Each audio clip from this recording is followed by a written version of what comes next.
So, I'm doing a fursuit design guide video. Oh my goodness. There are so many fursuits, so many different styles of fursuits out there. It is impossible to cover them all, but we're going to try. People looking for fursuit type options when they're buying them, when they're trying to make them themselves. Hi, this video is specifically for you. It has a lot of information in it. This was the tweet. I'm not even on Twitter anymore. That's how long ago. So this is the tweet I did. I said, I'm doing a fursuit design style guide video. If you want me to include your type of fursuit in it, attach a pic to this thread and the name and the type of style. Bonus points if you're the maker and I can ask you a bit about it. I really didn't do that much because I got so many replies. Said all this stuff too. Does anyone have an example of a fursuit that is almost or too cumbersome to bring to events because of its size? Could I get a photo of it and what do you use it for if not events? Also, if your fursuit was designed with a special reason or feature in mind, I want to know about it. Example, my friend's suit has a big mouth so he can sing through it clearly at all times, which I wish I had right now. Because it's so hard to breathe. Does anybody specifically have an angry looking fursuit that I could use for this video? Because by and large, happy looking suits are the norm. Like this one. I want to show some deviations from it. Sad faces are okay too. And then I got 150 responses. That really doesn't sound like a lot, but when you make it into a little slideshow presentation, that takes like 3 hours to put together. So here we have Z's really big fursuit style guide video. Yay! Rated 14 plus, because I'm going to be talking about some fetish content. So we're going to start with head. And I realize how weird that sounds. We're going to start with the bases. This one is made on a resin head base. The base is by Colorful Creatures. It's furred by Reverse Panda Art. So a resin head base is going to be pretty fragile. You're not going to want to throw your resin head base around. That's not really what they're made for. There's other reasons to use a resin head base, but, you know, throwing it around, that's not one of them. My suit is by Lemre1. I hope I said that right. And I have their head base patterns as well to make suits in this style. I believe it's the Toony style. Personally, in love with big eyes and small snout. This is Evafoam. This is an Evafoam base. I've actually made these myself. Pros, you can use up all your leftover Evafoam. Because there's so much. There's so much of it. Being a cosplayer, I just have so much left over. I don't need it. Get rid of it. Evafoam. Really good for lightweight designs. If you know geometry, fantastic. So what I did, do you see this? Do you see it? I made a little sculpture of my fursuit head. Oh, it's so covered up. There it is. And then I made a little Evafoam mask. It's up there though. I don't want to bring it down. Should I bring it down? Pretty cool, huh? That's Evafoam. No, I haven't done any more work on it because I've been working on Michael's. And Michael's is exactly like this, except it's more rat shaped. It's so hot. I need to breathe through my mouth. You know what's not good about Evafoam? If you want to change something, it kind of sucks. Because you got to go back in and redo it. So it's not great if you want to change things on the fly. It's nice for the pattern because you pattern one side and then you just double it, right? So that's really nice. But if you want it to be asymmetrical, oh God, please don't do Evafoam. It sucks. Oh, and lots of people call it EVA foam. Not me. I call it Evafoam. I'm probably wrong, and I don't care. Soba says, he's not finished yet, but Mikos is more of a Toony suit. And if I had the full body, he would be a big, squishy old digi. Upholstery foam is another category. Why would you use upholstery foam? Lightweight, sculptable. This piece was made using a 3D printed base, and it has a moving jaw that operates when I move my mouth. Positives of the 3D printed base, very lightweight. Negatives, what do you call fragile? You don't want to throw these around either. They can crack and break pretty easily. That's a 3D printed base. It's underneath. You can't really tell when you've got all that fur on top of it. I've been seeing so many people say that their 3D printed parts have been melting in cars. Oh God, that's not good. Anyway, that's the inside. Looks really cool. Z is she's a regular ass foam head. She's very squishy. Squish, squish. Very, very easy to wash too. My heads are Kimono on 3D printed head bases. I can even send some 3D models I'm working on. And I didn't get them sent to me. You know why? Because we have 170 slides to get through. When I designed Jukebox 2.0, I wanted slimline, smaller design than the original, so it would be in proportion. The head base was done with Eva foam and foam clay instead of usual upholstery foam. Yeah, so like upholstery foam is very standard. I'm gonna see if I can drink out of this. Oh god. We're gonna go over not happy, because every single fursuit that you see, well, not every single one, 90% of the fursuits that you're gonna see are gonna be looking at you with this face. And that's not bad. But also, I would like to see some variety a little bit. So we're gonna look at RK. RK is not happy. You know who else isn't happy? Ore's Worgen, that has a very neutral muzzle expression. Moose has made some grumpy ass furries. Good job, Moose. I appreciate you. Grumpy girl with Kiara, with a shrimp.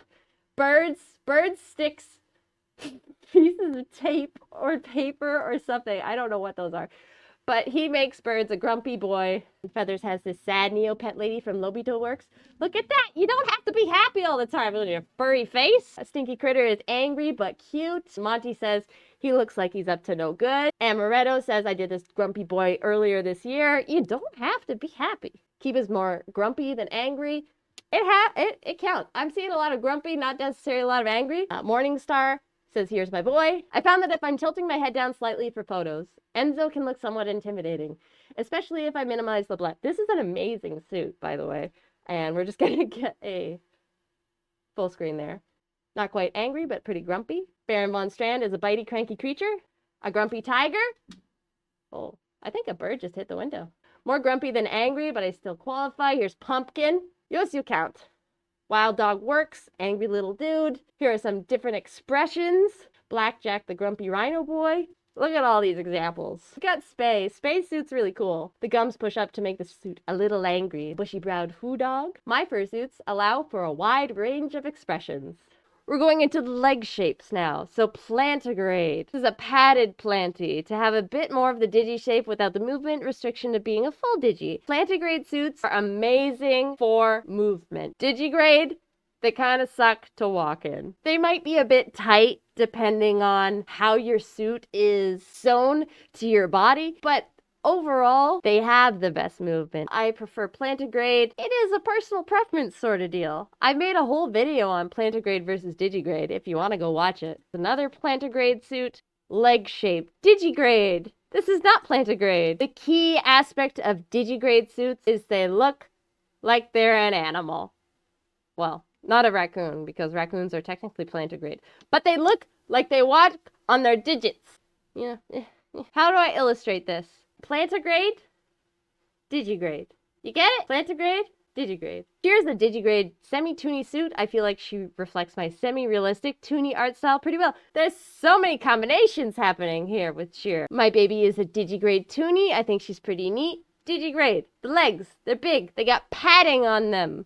Look at the padding on those legs. Look at the legs. Animal legs. You get it? There's more pictures. I don't like wearing them, so I don't think I would ever get one. But some people don't care. This person's also named Z. Z the purple fox. How about a digi suit with feet paws attached? Ooh, that's a good point actually, because you can just put them over top, or they can be zip-on. And that's fun too. We're going to be talking about crop crotch. What? What? No, drop crotch. Why did it say crop crotch? What the hell? We got drop crotch. So a drop crotch is when the suitor's crotch is much higher than the suit's crotch. That's called drop crotch. It's not called crop crotch. What the hell? The crotch of the person is probably up here somewhere. Maybe it's over here. Maybe it's over there. But it's actually dropped on the suit. I can't imagine that's easy to walk in. They are not easy to walk in at all. A friend of mine has a drop crotch suit. I tried it on. I'm like, I'm definitely not getting this. Don't get a drop crotch if you like running. Just gonna say that. This is Marshmallow. It's a digigrade dropped hip style rodent kaiju made by Twilight Nights Cosplay. Body partials. Body, body, body, body, body. Options for partialing. You can use regular clothes, or you can use clothes that evoke your fursuit. Let's get a full body shot. Very cute. And another full body shot. Super cute. Partial just means that you're not wearing the full suit. You know, it's the head, the paws, maybe the tail. There's partial, mini partial, different levels of partial. You don't really have to wear the shoes either. Goth partial. Jennifer says, hoping to bring her to life with my outfit. I like wearing outfits. I'm partialing right now. I'm not wearing my full fursuit. Why would I do that? Why would I roast if I don't have to? Candy Colored Cheetah by Moth Mew. Here's my Toony kimono style suit. And there's me. I'm there. Hello. Super cute. I love EGL and Lolita fashion, but the headband bows don't work for fursuits. So I designed her in a way that her wool can hold head bows. This is an example of a fursuit that has even been designed with partialing in mind because the wearer really loves the fashion. Super cute. Body quad suit. So these are really cute. Also, if you want to take a look at the videos, very, very cool. The engineering in them is amazing. Stoof Studios. It's a cow! That one's a dog or a lion, I can't remember. And that's a ram. Got Pokemon! I'm a Vaporeon mixed with an axolotl, and we made it that way to make it more unique. Beautiful. I made this quad. This is very cute, but also I couldn't embed a video in here. So, Spitfire is Toony but realistic, part plush and cosplay. Anthrokig! This is really, really, really, really cool. I want one! Physically look like anime characters. They are made on like face plates. This is Neko Nico. They are an Anthrokig fursuiter. Kigging is the full body cosplay. So everything is covered at any point. You don't really partial when you're kigging. It's kind of the opposite of what they're going for. They'll normally wear Zentai suits as well as wigs and be more of a, I don't want to say mascot, but like it's more like Japanese style of wearing a mascot outfit. If you've ever seen them at like amusement parks or anything, look up kigging or kigurumi, but not the pajamas. If you want to know more about that. Plush suits are really cool. They look like plush animals instead of real animals. So some plush suits have tags on the bottom, and some plush suits have zippers, visible zippers, and they look more whimsical. Toony is a style, I would say primarily in the face. It looks like a cartoon. If it looks like it's from Japan, it's a kimono style suit. If it looks like a Westerner druid, then it's a Toony style suit. I consider myself classic Toony. There's also subdivisions within Toony. There's modern Toony. Oh, there's a blue dog. Saber Studio says, hey, maker here of all these suits. I specialize in Toony suits and digi body suits. There is a huge range of styles within Toony. This is an elephant, Nala the elephant in Toony style. Feisty Fennec says, I own Fleeting Fennec and I'm pretty versatile in styles. I try to make each suit of mine unique, which is really hard. Brutesia Dog says, I made my suit. Feel free to ask anything. I asked nothing because I have 200 slides to get through now. Kat says, here's my Toony partial suit of my gal. There's a lot of different types of suits, is all I'm trying to say. Mine can be described as semi-Toony or semi-realistic, depending on your point of view. People struggle to categorize themselves as well. Sparky Dragon says, nothing more than a classic Toony sizzling red hot dragon. This is the classic Toony look. And now we're on to kimono. Kimono style is the Japanese style. General features are gigantic eyes, tiny nose, tiny mouth, looks like Japanese animation, usually but not always. Style of the suit looks like a big pear walking around. Hybrid suits are my thing, specifically those mochi beans. If you want a speaker for mochi beans, hook me up. So mochi beans are just like regular beans, but much cuter. Me, I don't got beans. I got creepy fingers that people make fun of. But these beans are cute, I guess. If you're like a grade A furry, I guess you think that beans are the be-all, end-all of everything. But, you know, I was just like, hey, a raccoon's got fingers, man. Give me the fingers. I like my creepy-ass fingers, too. They're equally good. Mochi, mochi, mochi. This is a really, really, really good example of a kimono-style suit. Looks like a pear. You got a big bobble head, and then you got a tiny chest, and then waist, and then it just pears out. This is April Spaniel, and this is a kimono cappy suit. Very beautiful. One of my favorite suits of all time. Hi, April. Love you. Kisses. Bye. The domed eyes, the shiny look, looks just like out of an anime. Gorgeous. Ukipi, so cute. Jinro, beautiful. More of a digigrade style suit, but the eyes, again, huge portion of the face. We've got a huge variety of kimono style suits. Toony kimono suits are a crossover between Toony and kimono. It's like the melding of both styles. I would say that Z is a Toony kimono because I draw in a kimono style, Japanese style, whenever I draw her. Like, I draw like, I like anime, I don't know. But also, I'm North American, so I would say Toony kimono for Z. So, big eyes, tiny nose, usually little mouth. There's a lot more variation in Toony style suits. But yeah, big eyes, little nose, hybrid between Toony kimono, Kamuni, basically little chibi guys who are very round. Such big eyes, tiny nose, tiny nose, big eyes. I got this little guy. I don't know how to describe his expression. It's definitely something. This is Heckhound Studio. Now we're going on to realistic style suits. Realistic means they look like a real animal. In these style suits, I would generally look at the eyes as the biggest feature. Those eyes look like a bird's eyes. Affogato says, hi, here's the thread for me. Close-up picture. That's terrifying. Trying to see what this creature would be like in reality. Bay going to sort of a true to illustration style and including a bunch of tech like blinking eyes, movable tongue, pushable gums. This isn't needed for realism, but it does help. Bay has an amazing suit. Look at their Instagram for more. Like, so beautiful. We've got Kiba Wolf here with the realistic style suit. Oh my goodness. Who doesn't want to be a wolf in a suit? I like that. That's a great look. I got a close-up of it. This is even better. Wow. And then just like, be a fox in the woods with a bow and arrow. Why the hell not? That's awesome. Moving on to type cosplay, fursuits that are made to emulate a character or a type of character. Wacky Hijinks is cosplaying kind of a jester, like a court jester kind of thing. We've got Raiko cosplay, Falco Lombardi from Star Fox. He has LEDs, 3D printed moving beak by Fuzzbutt, a magnetic headpiece, and a glowing blaster. Super cute. Still a fursuit, not their own original character, but they are in a fursuit. Here's my warg quad suit based on the wargs that appear in The Hobbit, built by us a few years ago at TMC Fursuits. We got a close-up there. And that guy's got really hairy toes. I would call that a fursuit as well. Type mascot suits. So we only got a couple here.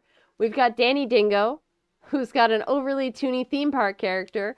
And, you know, the funny thing about it, it was actually made by a professional mascot company, which is, you know, if you want the look, sometimes that's the way you gotta go. And we've also got Fox Bear Effects with this mascot-esque character who doesn't really fit into the Toony style or kimono style. It's more of a mascot, really. So I could see this guy selling me like a phone plan or something, you know what I mean? Alternative types of fursuits. This is a weird-looking one. All of the weird looking ones that are like, oh, that's really interesting to look at, but I don't know what category that would be. I would put that under alternative. The mouth is in the middle of the face, going upwards like that. That's scary. Oh, I put another picture. Great. Still scary. Kocha Uyo makes artistic liberty fursuits. Unusual species, stupid cute or silly overload, and I've got some close-up pictures here. And I also asked them a follow-up question. Because, oh boy, goodness, this is a snail, and I think it's an octopus. And I said, I love it. Do you consider it more of a mascot style as they don't have the traditional type of eyes or a new category? And they said, not really. Follow me eyes don't really hit the spot, and realistic ones sit at the bottom of Uncanny Valley for me. So I decided to make my own for a wider panorama of creative possibilities. I would love to say that I'm on the vanguard of fursuit making, but I'm just having fun. This is Mulligan, a semi-realistic kimono. He's printed on a 3D printed stuffed panda kimono cat base. I ended up going for 2D eyes. Since making 3D eyes was a hassle, I've also got this weirdo who is an abstract experiment in shapes and acrylic mouth vision. There's that cat. So cute. Oh my goodness. This one's really cool looking. The teeth on the experimental one light up. I said, that's so awesome. And they said, thank you. I learned a lot. One of which I can't wear this head to dances because it's pitch black on the inside. Slim fit. Harder to make, I would say, than regular fit, especially depending on the materials that you're using. They do wrinkle more. It's harder to keep them nice looking. You have to be a lot more careful with your patterning. A lot of people who work on fursuits tell me that fur forgives. Slim fit fur doesn't really forgive. You gotta be careful. I love partialing, but I didn't really like the fur making my sleeves feel bulky, and I needed to have full dexterity with my hands, so I started making my own slim fit style. I asked them what they used, and they said just Minky. Mochi anti-pill fleece, stretch fur, and that's about it. We've got skull masks. Everybody always asks about skull masks. There's your skull mask. Scullies. They're animals with their skulls exposed. No more explaining needed. Ta-da! Oh, another Scully. Hello. Oh, this one's really cool. I wish I could dedicate more of a section to it. You could make so many videos on these. But the electronic and technology suits, people are doing crazy shit, man. Can I say shit? Because people are doing crazy shit for any categories. But here's 2 suits jam-packed with electronics. So this is Hertz the amp wave. This is Hertz. Lights up, super cool. That's it in the daylight. And this is Splat the Protogen. So many lights in this suit, very cool. Protogens in general, wow, amazing. This is Sandy Deer's prototype. There's a bunch of features crammed in for a bunch of reasons. Mostly it was a challenge to see if it could be done and would people be excited about it. How effectively could I combine fursuiting and puppeteering? Pretty damn effectively. If you've seen this suit move, Sandy controls the motions of the eyes with their hand. So if their hand goes like this, the eyes close and they open, and like the tail moves and the tongue pops out. It's so cool to see in person. Oh my god. Go watch these videos. Go look up Sandy Deer, Misplaced Spigot, just to watch those. They did tell me one of the parts of the suit that was potentially terrifying for people is when the eyes close, it's pitch dark. So if you do a blink or a wink or whatever, you can't see anything. We've got Illumi Cyberwear with Angie. Such a cool design for a suit. Just, wow. These people are knocking it out of the park. We got practical reasons now. My suit is a small, slim, collaborative suit. Different magnetic hairs, colors, and styles, including 14 different eyelids to match any partial fit. This suit's hooves react with the touchscreen too. I created this style suit for easier handleability, easier to pack, and style. Packing your suits, we're gonna get into this, but some people can't wear suits to different events because they can't pack them. They can't physically pack how big they are. It's not happening. So cute. My suit had zipper attachable feet paws and a tail for easily traveling. These paws suck for dancing. My dumb ass just thought they were cute. Oh no. When I commissioned my suit, I lived in the desert. My specifications were about having very sturdy feet for parading over rocks, spurs, and lots of rough dirt. My partner, Stripes the Tiger, has extra short fur and a smooth, flat neoprene paw pads with no stuffing, so he can easily do poi and all the tricks the way that he needs to. Cool. Poi. Made my suit with spandex fingers so that I can play guitar. Also conveniently allows for using touchscreen devices. Now we've got the impractical fursuits. We looked at practical fursuits, now we're looking at impractical.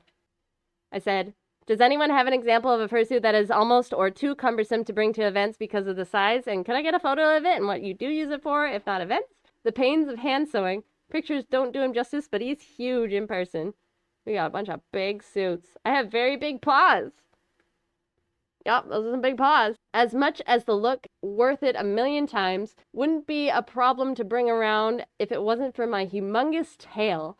Usually carrying it with one hand and the other pulling the suitcase. Might need a second suitcase for my tail alone for international flights. That's expensive. It's made out of foam and very light despite the look. 10 pounds at best, barely feel it while suiting, except when it's windy outside. My suit belt is a kidney belt with a steel pole attached to it. Slide that pole through it on a hole that's the suit's lower back and through a hole at the tail's base, and voila! And this person just says they're scared. It doesn't count yet, and it ain't complete, but he's gonna have a 4-foot tail. Oh, Jesus. You're not taking that anywhere. The feet are so big that he had to mail the feet and the tail to the convention hotel, fly over with the rest of the suit, and then mail it back home when the convention was over.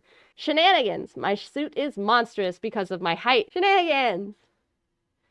What's up? Banshee is very difficult to pack, but only because of his head.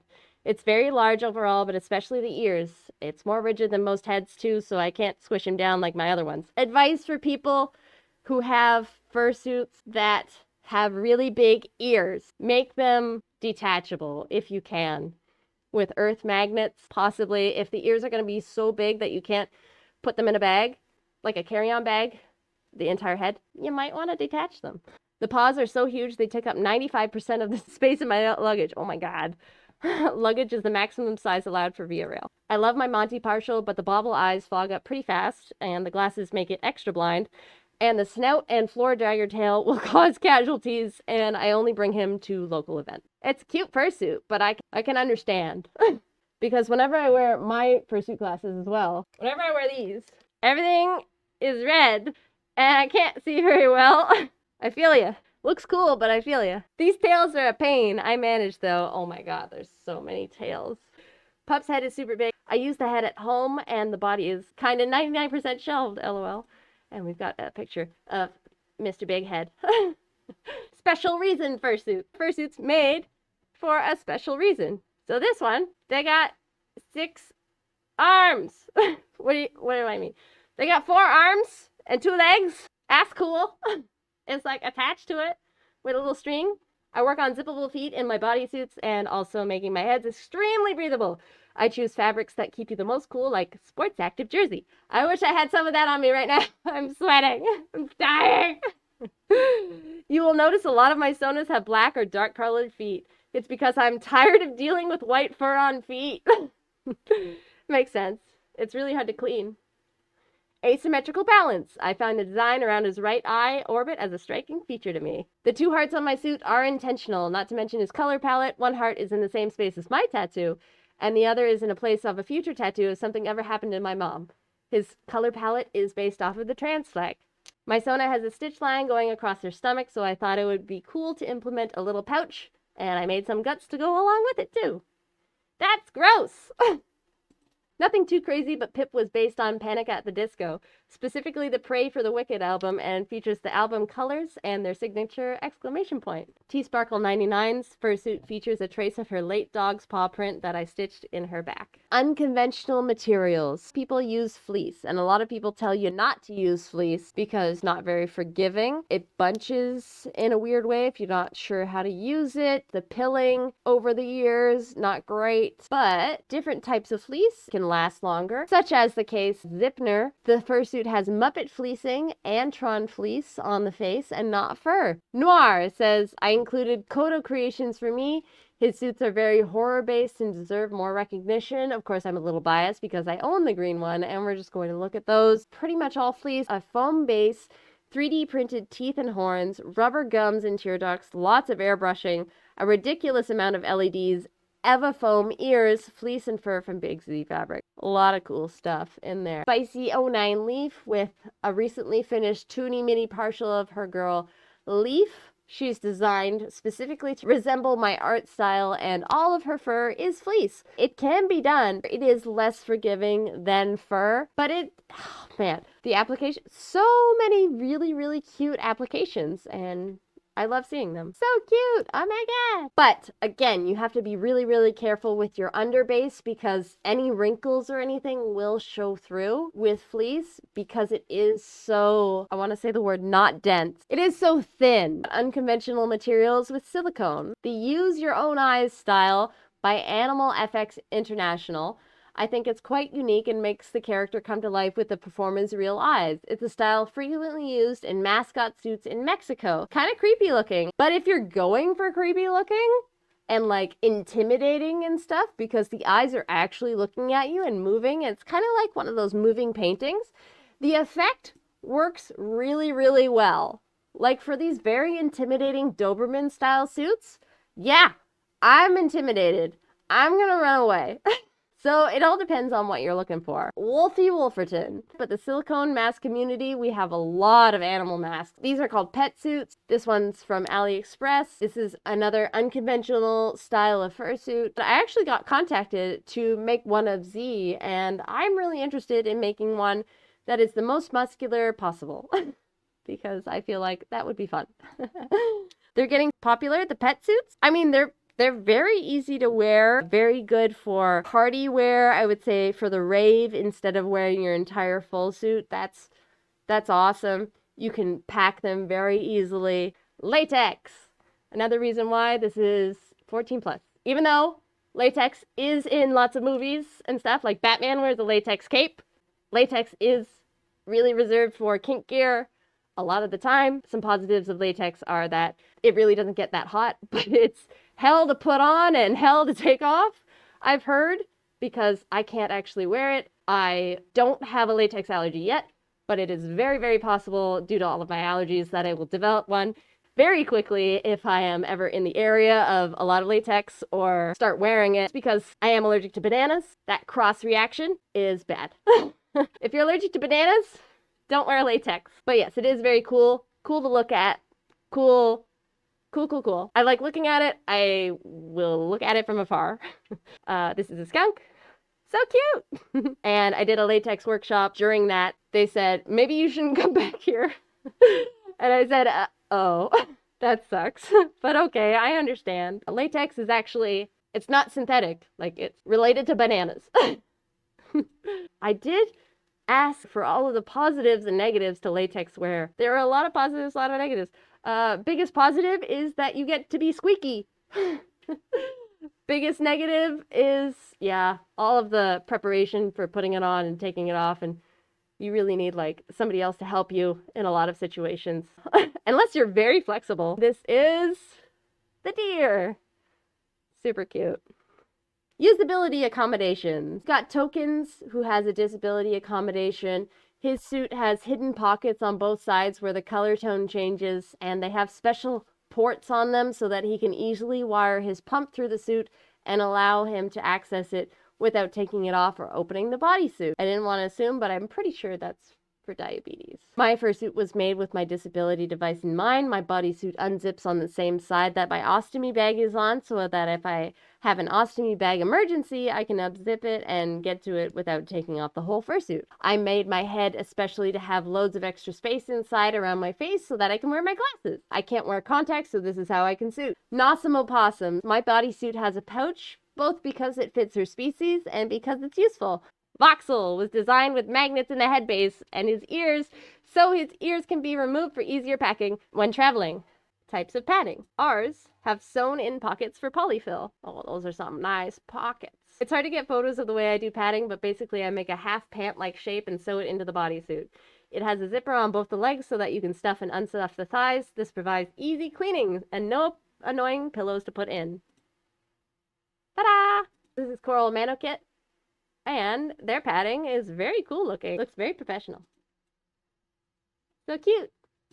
Oh, that was the video. Yay, we're done. Thank you, patrons, for suggesting this type of video. I did my best. Is there going to be a part 2? Possibly. If you have additional fursuit styles that you want me to talk about, sure. Write them in the comments. But damn, that was a lot. All right, do you guys want to see what my face looks like? It is really hot. Oh, jeez. Wow. I'm never doing that again.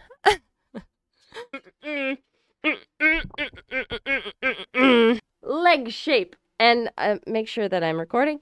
Thank God I'm recording. Oh, God. Now we're going on to realistic style. I was looking at the edit of the Toony Kimono section, and I said, it's kind of weird that I'm looking at Toony Kimono, and I haven't explained Toony, and I haven't explained Kimono, and where the hell is realistic anyway? So I said, oh, bleep, I gotta do that. Oops, I swore. Nothing too crazy, but Pip was based on Panic at the Dixo. Dixo, oh my God. Because it's hot in here. Hey! Does anybody have any questions? An acrylic mouth vision. In, how many slides is it? 251 slides. That's a lot. I need to take 2 seconds to breathe a little bit. Hold on.